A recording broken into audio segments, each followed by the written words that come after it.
শীতের পিঠা যদি হয় গরমের দিনে তাহলে কেমন লাগে বলেন তো আপনারা সবাই।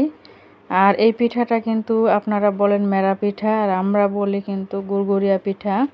তো গোল গোল করে যে বানায় সেটা কিন্তু আমি একটু ভিডিও করেছিলাম, সেই ভিডিওটা এখন নেই আর ডিলিট হয়ে গিয়েছে।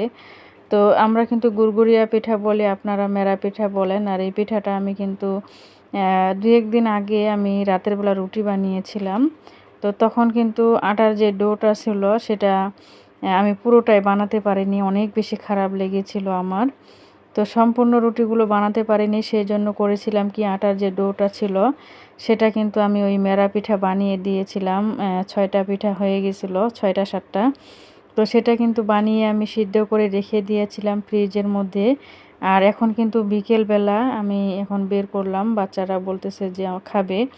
তো সেই কারণে কিন্তু সেই পিঠাগুলো আমি কেটে নিয়েছি, নিয়ে এখন আর কি ভাজতেছি।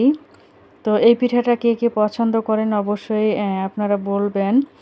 বিসমিল্লাহির রহমানির রহিম। হ্যালো এভরিওয়ান, আসসালামু আলাইকুম। ইউটিউবের সকল ভাই ও বোনেরা, আশা করছি আপনারা সবাই অনেক ভালো আছেন। আলহামদুলিল্লাহ আমিও ভালো আছি। তাই আবারও নতুন দিনের সাথে চলে এসেছি আপনাদের মাঝে। আশা করছি আমার এই ছোট্ট ভিডিওটির সাথে আপনারাও থাকবেন। প্লিজ একটা লাইক দিতে ভুলবেন না, একটা লাইক দিয়ে ভিডিওটি কন্টিনিউ করবেন। তো এই পিঠাটা কিন্তু শীতের দিনে খেতে অনেক বেশি ভালো লাগে সকালবেলা। তো এই পিঠাগুলো কিন্তু বানিয়ে রেখে দিলে অনেক দিন পর্যন্ত কিন্তু খাওয়া যায়। তো কেটে কেটে কিন্তু এভাবে ভাজতে হয় মরিচ পেঁয়াজ দিয়ে। তো তারপরে ভেজে কিন্তু এটা গুড় দিয়ে খেতে অনেক বেশি ভালো লাগে। তো আমরা কিন্তু এটা ঝোলা গুড় বা যেটা গুড়েই হোক না কেন, তো ঝোলা গুড়টা দিয়ে কিন্তু বেশি খেতে ভালো লাগে এই পিঠাটা। তো আমি কিন্তু এখন বিকেলবেলার নাস্তা হিসাবে এই পিঠাটা কিন্তু ভেজে নিলাম। তো বাচ্চাদেরকে এখন কিন্তু দিয়ে দেব। আর আজকে কিন্তু গুড়ও নেই আর সসটাও নেই, শেষ হয়ে গেছে। তো বাচ্চারা বলতেছে এমনিতেই খাবে। তো যাই হোক, এটা কিন্তু এমনিও খাওয়া যায়, কোনো সমস্যা নেই, কোনো কিছু প্রয়োজন নেই। তো যেহেতু নেই সেটা হাতের নাগালের কাছে, তো আমি কিন্তু এখন বাচ্চাদেরকে দিয়ে দিচ্ছি এই পিঠাটা। তো দিয়ে কিন্তু ওদেরকে দিব, আমিও একটু কিন্তু খেয়ে নিব। আর এই পিঠাটা কে কে খেতে পছন্দ করেন আপনারা অবশ্যই জানাবেন। তো আমাদের উত্তর অঞ্চলে কিন্তু এই পিঠাটা অনেক বেশি জনপ্রিয় আমাদের আর কি।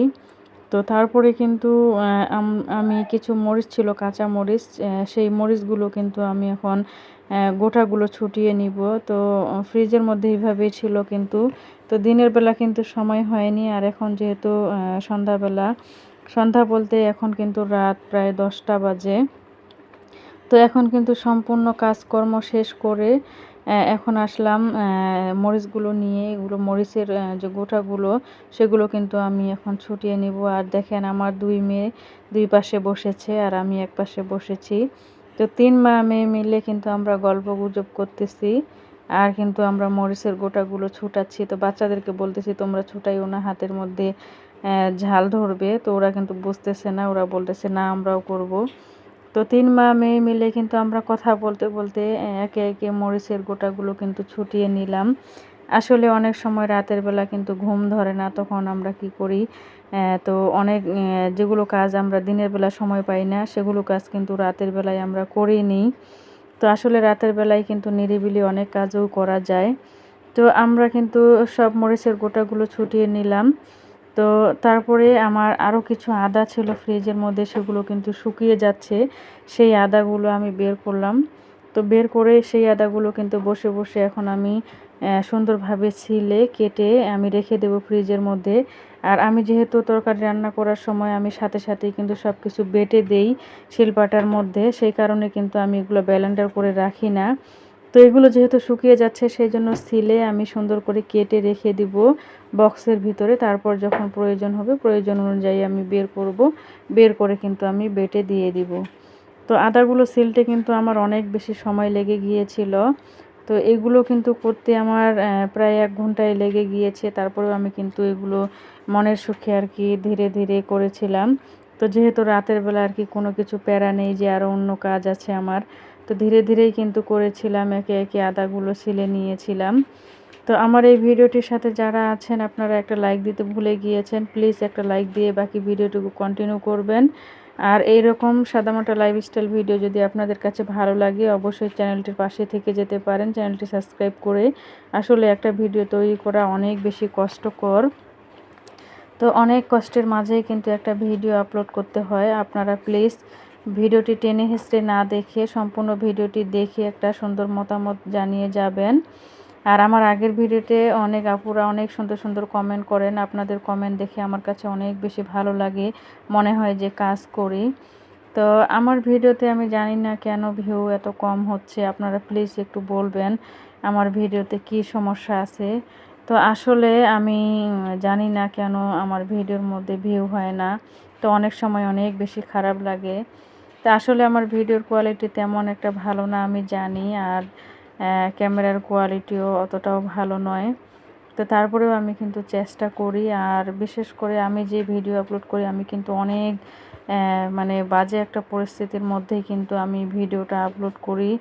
আপনারা সবাই আমাকে একটু অনুপ্রেরণা দিবেন, কারণ আমি জয়েন্ট ফ্যামিলিতে থাকি আর এখানে আমাকে অনেক ধরনের সমস্যা ফেস করতে হয়।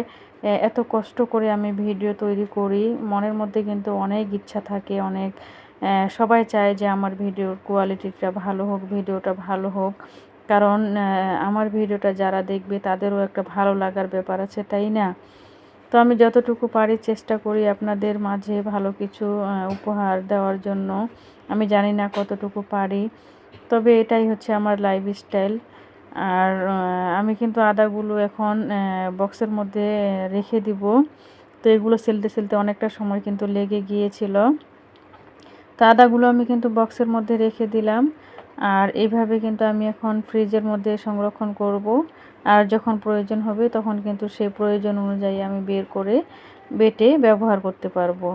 তারপরে কিন্তু কাঁচা মরিচগুলো যে আমি বোটাগুলো ছুটিয়েছি, সেই কাঁচা মরিচগুলোও কিন্তু একটা বক্সের মধ্যে ঢুকিয়ে রাখতেছি। আর এখন যেহেতু গরমকাল, এখন কিন্তু কাঁচা মরিচগুলো খুবই তাড়াতাড়ি নষ্ট হয়ে যায় গোটাগুলো থাকলে। তো সেই জন্য কিন্তু গোটাগুলো ছুটিয়ে আমি বক্সের মধ্যে ঢুকিয়ে রাখলাম, প্রয়োজন অনুযায়ী ব্যবহার করব। তো আজকের আমার এই ছোট্ট ভিডিওটি আপনাদের কাছে কেমন লেগেছে অবশ্যই জানাবেন। আর আপনাদের জন্য অনেক অনেক দোয়া রইল। আপনারা সবাই ভালো থাকবেন, সুস্থ থাকবেন, আর আমাদের জন্য দোয়া করবেন পরবর্তী ভিডিওর জন্য। আপনাদেরকে অনেক অনেক শুভেচ্ছা জানিয়ে আজকের মতো এখানে শেষ করছি। সবাই ভালো থাকবেন, সুস্থ থাকবেন। আল্লাহ হাফেজ। আসসালামু আলাইকুম রহমতুল্লাহ।